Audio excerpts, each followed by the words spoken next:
Hi friends, welcome back to my YouTube channel. ಅವಳೊಂದು ಅಂದದ ಉಯ್ಯಾಲೆ. ಪ್ರಿವಿಯಸ್ ವಿಡಿಯೋದಲ್ಲಿ ನಾನು ಮ್ಯಾಂಗೋ ಪುಡಿಂಗ್ನ ಹೇಗೆ ಮಾಡೋದು ಅಂತ ಹೇಳ್ಕೊಟ್ಟಿದ್ದೆ. ಎಲ್ಲರೂ ಟ್ರೈ ಮಾಡಿರ್ತೀರಾ ಅಂತ ಅಂದ್ಕೊಳ್ತೀನಿ. ಇವತ್ತು ನಾನು ನಿಮಗೆ ಮ್ಯಾಂಗೋ ಮಸ್ತಾನಿನ ಹೇಗೆ ಮಾಡೋದು ಅಂತ ಹೇಳ್ಕೊಡ್ತೀನಿ. ಬನ್ನಿ, ಒಳ್ಳೆ ಡೆಸರ್ಟು ಮ್ಯಾಂಗೋ ಸೀಸನಲ್ಲೇ ಮಿಸ್ಸೇ ಮಾಡ್ಕೊಳಕ್ಕೆ ಹೋಗ್ಬೇಡಿ. ತುಂಬ ಸಕ್ಕಾಗಿರುತ್ತೆ. ಟೇಸ್ಟ್ ಮಾತ್ರ ಒಂದೇ ಒಂದು ಸಲ ಟ್ರೈ ಮಾಡಿ, ನೀವು ಕೂಡ ನಂತರ ಫ್ಯಾನ್ ಆಗಿ ಹೋಗ್ಬಿಡ್ತೀರಾ. ಹಾಗಾದರೆ ಬನ್ನಿ ನೋಡೋಣ. ಫ್ರೆಂಡ್ಸ್, ಇದಕ್ಕೇನು ಜಾಸ್ತಿ ಇಂಗ್ರೀಡಿಯೆಂಟ್ಸ್ ಬೇಕಾಗಿಲ್ಲ. ಇದಕ್ಕೆ ಬೇಕಾಗಿರೋದು ಒಂದು ಮೂರು ಇಂಗ್ರೀಡಿಯೆಂಟ್ಸ್ ಅಷ್ಟೇ. ಮೊದಲು ನಾನಿಲ್ಲಿ 2 ಮಾವಿನ ಹಣ್ಣನ್ನ ತೊಗೊಂಡಿದ್ದೀನಿ. ಸ್ಪೆಸಿಫಿಕ್ಕಾಗಿ ಇದೇ ಮಾವಿನ ಹಣ್ಣು ಅಂತ ಏನಿಲ್ಲ, ನೀವು ಯಾವ್ದನ್ನ ಬೇಕಾದರೂ ತೊಗೋಬೋದು. ಈ ಥರ ಮ್ಯಾಂಗೋನ ಕಟ್ ಮಾಡೋದೇ ಒಂಥರ ಖುಷಿ ಗೈಸ್. ನಿಜವಾಗ್ಲೂ ತುಂಬ ಇಷ್ಟ ಆಗುತ್ತೆ. ನೋಡೋಕ್ಕೆ ನೋಡಿ ಎಷ್ಟು ಚೆನ್ನಾಗಿ ಕಾಣುತ್ತೆ, ಬಾಯಲ್ಲೇ ನೀರು ಬರುತ್ತೆ. ಹಾಗೆ ಪಲ್ಪ್ನೂ ಕೂಡ ನೀಟಾಗಿ ಎಕ್ಸ್ಟ್ರಾಕ್ಟ್ ಮಾಡ್ಕೋಬೋದು. ನಾನು ಇದರ ಪಲ್ಪ್ನ ನೀಟಾಗಿ ಒಂದು ಜಾರ್ಗೆ ಹಾಕ್ಕೊಳ್ತಾ ಇದ್ದೀನಿ. ಫ್ರೆಂಡ್ಸ್ ನೋಡಿ, ನಾನಿಲ್ಲಿ ಪಲ್ಪ್ ಮಾತ್ರ ತೊಗೊಂಡಿದ್ದೀನಿ. ಸಿಪ್ಪೆಲ್ಲ ನೀಟಾಗಿ ರಿಮೂವ್ ಮಾಡಿ ಮ್ಯಾಂಗೋ ಹಣ್ಣಿಂದು ಪಲ್ಪ್ ಮಾತ್ರ ತೊಗೊಳ್ತಾ ಇದ್ದೀನಿ. ನೆಕ್ಸ್ಟು ನಾನಿಲ್ಲಿ ಹಾಲನ್ನ ಹಾಕ್ಕೊಳ್ತಾ ಇದ್ದೀನಿ. ಹಾಲನ್ನ ತುಂಬ ಕಡಿಮೆ ಹಾಕ್ಕೋಬೇಡಿ, ಮೀಡಿಯಮಾಗಿ ಹಾಕ್ಕೊಳ್ಳಿ. ಯಾಕಂತಂದರೆ ಇದು ನಮಗೆ ಸ್ಮೂದಿ ಥರ ಬರಬೇಕು. ಮಸ್ತಾನಿ ಅಲ್ವಾ, ತುಂಬ ಕಡಿಮೆ ಹಾಕ್ಕೊಂಬಿಟ್ರೆ ಅದು ತುಂಬ ಗಟ್ಟಿಯಾಗಿ ಹೋಗ್ಬಿಡುತ್ತೆ. ಅದಕ್ಕೆ ಸ್ವಲ್ಪ ಜಾಸ್ತಿ ಹಾಕ್ಕೊಳ್ಳಿ, ತುಂಬ ಜಾಸ್ತಿನೂ ಹಾಕ್ಕೊಳಕ್ಕೆ ಹೋಗ್ಬೇಡಿ.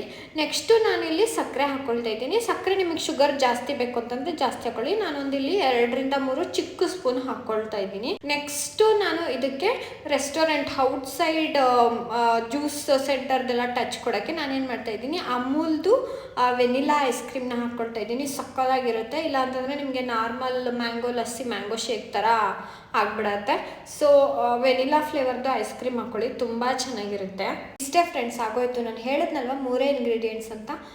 ಮ್ಯಾಂಗೋ ಜೊತೆಗೆ ಹಾಲು, ಸಕ್ಕರೆ ಹಾಗೂ ಐಸ್ ಕ್ರೀಮ್ ಅಷ್ಟೇ, ಇನ್ನೇನು ಬೇಡ. ಇದನ್ನು ನಾವು ಇವಾಗ ನೀಟಾಗಿ ಒಂದು ರೌಂಡ್ ಬ್ಲೆಂಡ್ ಮಾಡ್ಕೊಳ್ಳೋಣ. ಬ್ಲೆಂಡ್ ಮಾಡ್ಕೊಳ್ಳುವಾಗ ನೋಡ್ಕೊಳ್ಳಿ, ಹಾಲೇನಾದರೂ ಕಡಿಮೆ ಅನ್ನಿಸ್ತು, ತುಂಬ ಗಟ್ಟಿ ಅನ್ನಿಸ್ತು ಅಂತ ಅಂದರೆ ನೀವು ಮತ್ತೇನೂ ಸಹ ಬ್ಲೆಂಡ್ ಮಾಡ್ಕೋಬೋದು. ನಾನಿಲ್ಲಿ ಸ್ವಲ್ಪ ಸ್ಮೂದಿ ಥರನೇ ಇಟ್ಟಿದ್ದೀನಿ, ತುಂಬ ನೀರು ಥರ ಮಾಡಿಲ್ಲ, ಮೀಡಿಯಮ್ ಆಗಿ ಇಟ್ಟಿದ್ದೀನಿ. ನಾವು ಇಟ್ಸ್ ಟೈಮ್ ಟು ಸರ್ವ್. ನಾನಿಲ್ಲಿ ಲೇಯರ್ ಫಾರ್ಮಲ್ಲಿ ಮಸ್ತಾನಿನ ಮಾಡ್ಕೊಂಡಿದ್ದೀನಿ. ಮೊದಲು ನಾನು ಅದೇನು ಮಸ್ತಾನಿದು ಶೇಕ್ ರೆಡಿ ಮಾಡ್ಕೊಂಡಿದ್ವು ಸ್ಮೂದಿನ ನಾನು ಆ ಥರ ಹಾಕ್ತಾಯಿಲ್ಲ. ನಾನೇನು ಮಾಡಿದೆ ಅಂತಂದರೆ ಮ್ಯಾಂಗೋದು ಪಲ್ಪ್ ಇದೆಯಲ್ಲ ಅದನ್ನು ಕಟ್ ಮಾಡಿಕೊಂಡು ಫಸ್ಟ್ ಲೇಯರ್ ಅದು ಹಾಕಿದೆ. ನೆಕ್ಸ್ಟ್ ಲೇಯರು ನಾನೇನು ಸ್ಮೂತಿ ಬ್ಲೆಂಡ್ ಮಾಡ್ಕೊಂಡಿದ್ನೋ ಅದನ್ನ ಹಾಕಿದೆ. ಆ್ಯಕ್ಚುಲಿ ಐಸ್ ಕ್ಯೂಬು ನಾನು ಬ್ಲೆಂಡ್ ಮಾಡುವಾಗಲೇ ಹಾಕಬೇಕಾಗಿತ್ತು, ಅಲ್ಲಿ ಮಿಸ್ ಮಾಡಿದೆ. ಅದಕ್ಕೋಸ್ಕರ ನಾನು ಇಲ್ಲಿ ಮತ್ತೆ ಇಲ್ಲೂ ಒಂದು ಲೇಯರ್ ಅದು ಚೆನ್ನಾಗಿರುತ್ತೆ ಅಂತ ಹೇಳಿಬಿಟ್ಟು ಇಲ್ಲಿ ಒಂದು ಲೇಯರ್ನ ಐಸ್ ಕ್ಯೂಬ್ನ ಹಾಕಿದೆ. ಮತ್ತು ಅದನ್ನ ಕವರ್ ಮಾಡೋಕ್ಕೆ ಮತ್ತೆ ಒಂದು ಲೇಯರ್ ಸ್ಮೂದಿನ ಹಾಕಿದೆ. ಇವಾಗ ನಾನಿಲ್ಲಿ ಎಗೇನ್ ವೆನಿಲಾ ಐಸ್ ಕ್ರೀಮ್ನ ಇನ್ನೊಂದು ಲೇಯರಾಗಿ ಹಾಕ್ಕೊಳ್ತಾ ಇದ್ದೀನಿ. ವೆನಿಲಾ ಐಸ್ ಕ್ರೀಮ್ನ ಹಾಕಿದ ನಂತರ ನಾನಿಲ್ಲಿ ಡ್ರೈ ಫ್ರೂಟ್ಸ್ನ ಬಳಸ್ತಾ ಇದ್ದೀನಿ. ನಾನಿಲ್ಲಿ ಪಿಸ್ತಾನ ಮಾತ್ರ ಬಳಸ್ತಾ ಇದ್ದೀನಿ, ಚಾಪ್ ಮಾಡಿಬಿಟ್ಟು. ನೀವು ಅದ್ರ ಜೊತೆ ಬಾದಾಮಿನೂ ಸಹ ಬಳಸ್ಕೊಳ್ಬೋದು. ನಾನು ಬಾದಾಮಿ ಖಾಲಿಯಾಗಿತ್ತು ಅಂತ ಹೇಳ್ಬಿಟ್ಟು ನಾನು ಪಿಸ್ತಾನ ಮಾತ್ರ ಹಾಕಿದೆ. ಅದು ಹಾಕಿದ ನಂತರ ನಾನು ಎಗೇನ್ ಸ್ಮೂತಿ ಏನಿತ್ತೋ ಮ್ಯಾಂಗೋದು ಅದನ್ನು ಇನ್ನೊಂದು ಲೇಯರಾಗಿ ಹಾಕ್ಕೊಳ್ತಾ ಇದ್ದೀನಿ.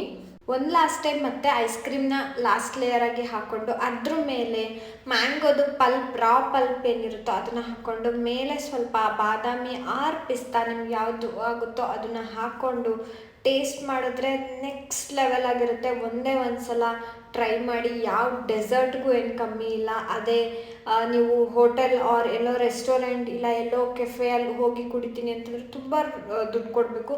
ನೀವು ಜಸ್ಟ್ ಮನೇಲಿ ಏನಿದೆಯೋ ಅದನ್ನೇ ಬಳಸ್ಕೊಂಡು ತುಂಬ ಟೇಸ್ಟಿಯಾಗಿ ಈ ಡೆಸರ್ಟ್ನ ಮಾಡ್ಕೊಳ್ಬೋದು. ಮಕ್ಕಳಂತೂ ತುಂಬ ಇಷ್ಟಪಡ್ತಾರೆ. ಮ್ಯಾಂಗೋ ಸೀಸನ್ ಮುಗ್ದೋಗೋ ಅಷ್ಟರಲ್ಲಿ ಈ ರೆಸಿಪಿನ ಮಿಸ್ ಮಾಡದೆ ಟ್ರೈ ಮಾಡಿ ಹೇಗಿತ್ತು ಅಂತ ನನಗೆ ಕಮೆಂಟ್ ಮೂಲಕ ತಿಳಿಸಿ. ವಿಡಿಯೋ ಇಷ್ಟ ಆಗಿದ್ರೆ ಪ್ಲೀಸ್ ಲೈಕ್, ಶೇರ್, ಕಮೆಂಟ್. ಯಾವ ಥರ ನೆಕ್ಸ್ಟ್ ವಿಡಿಯೋ ಮಾಡ್ಬೋದು ಅಂತಲೂ ಕಮೆಂಟ್ ಮಾಡಿ. See you in the next video. Thank you.